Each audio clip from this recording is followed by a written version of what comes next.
Morning बच्चों, कक्षा 6 विषय विज्ञान आपका जो चैप्टर है 8वां, इसके बारे में अपने आज पढ़ेंगे। 8वां चैप्टर आपको क्या दिया है? शरीर में गति। शरीर में गति, शरीर में बहुत प्रकार की गतियाँ होती है, अपने को पता भी नहीं है कईयों के तो नाम, और कई प्रकार की संधियाँ हैं। कूनी और उंगलियों और हथेली के बीच में, हाथ की बाजू से, फिर कूनी वाली, फिर आगे ऊपर कंधे वाली, इस प्रकार बहुत प्रकार की संधियाँ हैं। उनके अलग अलग नाम हैं। कितनी अपनी हड्डियाँ हैं, कितनी अपनी अस्थियाँ हैं, पिंजर, ये इन सभी चीज़ों के बारे में अपने इसमें पढ़ेंगे। तो देखो, शुरू करते हैं। बिल्कुल शांत होकर बैठिए। बिल्कुल शांत होकर बैठिए और अपने शरीर में होने वाली अपनी गतियों को महसूस कर सकते हैं। अपने बिल्कुल शांत बैठते हैं, अपने को अपने हृदय की धड़कन, अपने अंदर नाड़ियों का जो स्पंदन होता है, इनके बारे में, आंखें झपकती हैं, ये गति, ये अपने समय समय पर अपने शरीर में बहुत सी गतियाँ होती है जो खुद होती ही रहती है, स्वतः होती रहती है, और अपने को तो महसूस भी नहीं होती काम करते वक्त। तो हमारे शरीर में स्वतः ही जो है अनेक प्रकार की गतियाँ होती रहती हैं। जब आप अपनी नोटबुक में लिखते हैं तब आपके शरीर का कौन सा भाग गति करता है? हाथ अपना क्या करता है? गति करता है। जब आप मुड़कर अपने मित्र को देखते हैं, मुड़कर देखते हैं, तो फिर कौन सा भाग देखो। इस प्रकार अपने शरीर का हर कोई ना कोई, हर भाग किसी न किसी समय गति करता रहता है। चलते हैं तो, खेलते हैं तो, खाना खाते हैं तो, इस प्रकार अपने शरीर के हर भाग का अलग अलग कार्य है और समय समय पर वो कार्य संपन्न होते रहते हैं और अपने को तो महसूस भी नहीं होता। अब अपने बात कर रहे हैं, ये चैप्टर पढ़ रहे हैं, तो अपने इनके बारे में सोच रही हैं। नहीं तो अपने कभी सोचते हैं कि अपना शरीर गति करता है? नहीं सोचते। तो देखो, कक्षा के बाद विद्यालय के मैदान में जाते हैं और विद्यालय के बाद अपने घर जाते हैं। तो इस स्थिति में आप क्या कर रहे हो? एक स्थान से दूसरे स्थान तक जा रहे हो, एक स्थान से दूसरे स्थान चलकर, दौड़कर, चाहे कैसे भी, तो वो भी अपना शरीर क्या कर रहा है? अपना शरीर गति कर रहा है। तो देखो, अपने अपने मित्रों, अध्यापकों और अभिभावकों से जो सारणी आएगी आगे, उसके बारे में चर्चा करके लिखेंगे तो अपने को पता चल जाएगा कि अपने शरीर की कौन कौन सी गतियाँ होती है।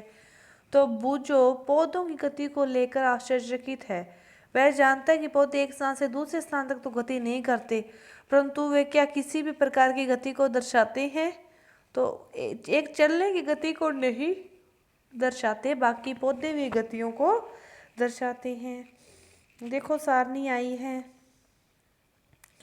जो गायें हैं, गमन में प्रयुक्त होने वाला अंग गाय किससे चलती है? पैरों से। और जंतु कैसे गमन करते हैं? चलते हैं। मनुष्य के भी पैर हैं और चलकर जाते हैं। सांप का क्या होता है? पूरा शरीर ही होता है, उसके अकेले पैर नहीं होते, और वो रेंग कर चलता है। पक्षी पंख होते हैं और वो उड़कर चलते हैं। कीट पैर ही होते हैं और मछली के पर होते हैं और वो क्या करती है? तैर कर चलती है। इस प्रकार सभी का अपना अपना अलग अलग तरीका है, किसी का एक तरीका नहीं है।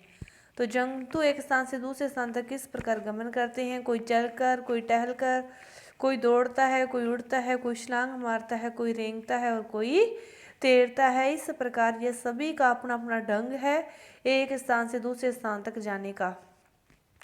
इतनी अधिक विभिन्नता क्या है? क्या कारण है कि अनेक जंतु चलते हैं, सांप रेंगता है और मछली तैरती है, और कुछ क्या करते हैं? पक्षी उड़ते हैं।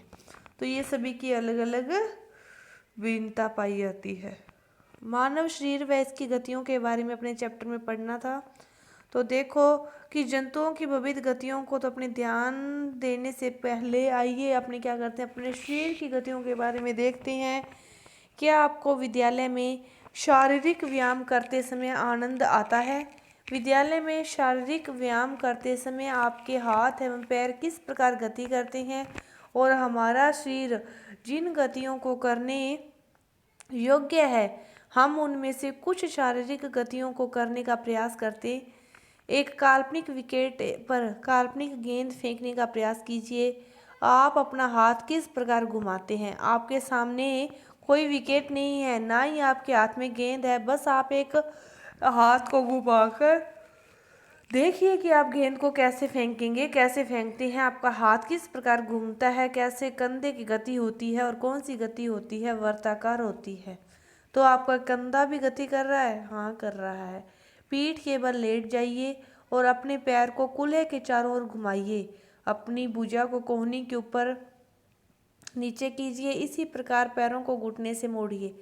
अपने हाथों को अपने पार्श्व में सीधा तानिए। भुजा को मोड़ते हुए उंगलियों से कंधों को छूइए। आपने अपने हाथ का कौन सा भाग मोड़ा और हाथों को सीधा तान कर नीचे की ओर झुकने का प्रयास कीजिए। तो ये सभी प्रकार की गतियाँ आपने कर सकते हैं। ये सभी प्रकार की गतियाँ आपने कर सकते हैं।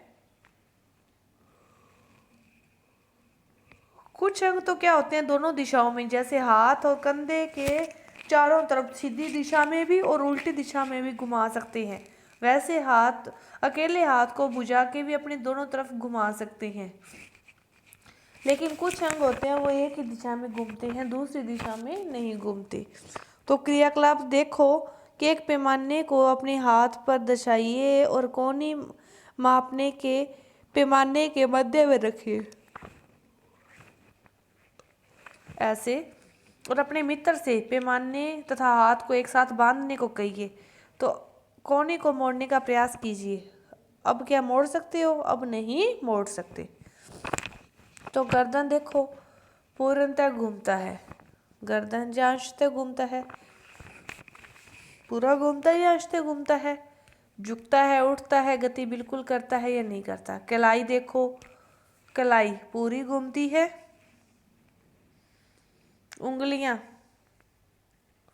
अंशतः घूमती है, घुटने, एडी, इस पीठ, सिर, कोहनी, भुजा, इसके सभी के बारे में सारणी भर सकते हो। क्या आपने ध्यान दिया कि हम शरीर के विभिन्न भागों को उसी स्थान से मोड़ या घुमा पाते हैं। यहाँ पर दो हिस्से एक दूसरे से जुड़े हों। ध्यान से देखोगे, जो हाथ है वो क्या है, बाजू से जुड़ा हुआ है, यहाँ पे कोई जोड़ है तो ये इनसे घूमता है। जो अपनी कंधे से और भुजा को घुमाते हैं वहाँ पे भी जोड़ है कि वह अपने किसी अंग को बीच में से नहीं घुमा सकते। यहाँ पर बीच में जोड़ ना हो, दो भाग जुड़े हुए ना हो, यहाँ पे जुड़े हैं वहीं पर घूमता है। कोहनी देखो, कंधा, गर्दन, यहाँ पे क्या है, ये जुड़े हुए हैं। क्या आप ऐसे कुछ अन्य भागों के नाम बता सकते हैं?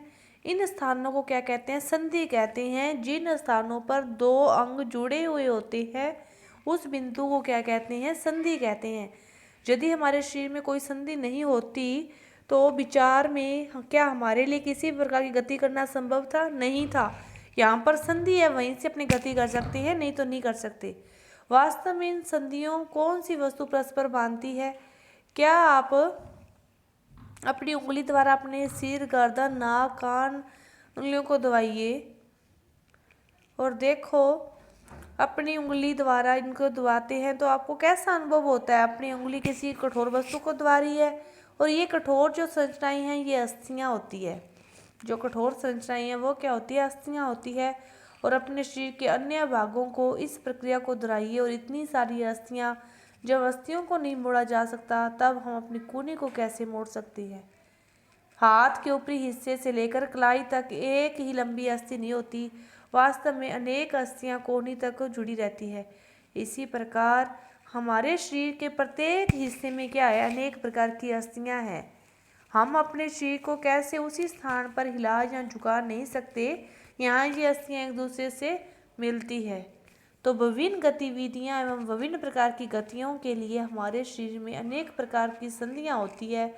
और कितने प्रकार की संधियाँ इसके बारे में अपने अगली वीडियो में पढ़ेंगे। धन्यवाद।